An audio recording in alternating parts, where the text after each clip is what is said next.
জাতীয় sub junior অনূর্ধ্ব 15 দাবায় মেয়েদের বিভাগে ভারত সেরা অর্ষিয়া দাস রাজ্যের গর্ব, দেশের গর্ব।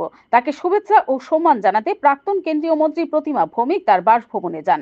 তাকে শুভেচ্ছা জানান এবং তার উজ্জ্বল ভবিষ্যৎ কামনা করেন। Bureau report, BTV Tripura news.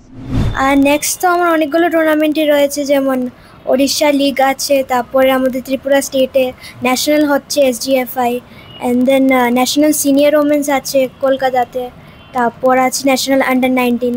তো আমি এগুলো মানে সবগুলোকে সেপারেটলি না প্রিপেয়ার করে আমি সবগুলোকে একসাথেই করছি, তাহলে লাইক অনেক হেল্পফুল হয় আর কি।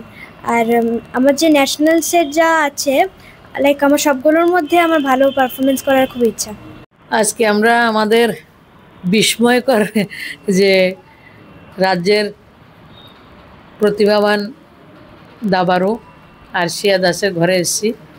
আমরা সবাই জানি আপনাদের মাধ্যমে, মিডিয়া, সোশ্যাল মিডিয়ার মাধ্যমে, যে সেই কিছুদিন আগে এরা জুনিয়র চ্যাম্পিয়নশিপে ও চ্যাম্পিয়ন হয়েছে, গার্লস জুনিয়র।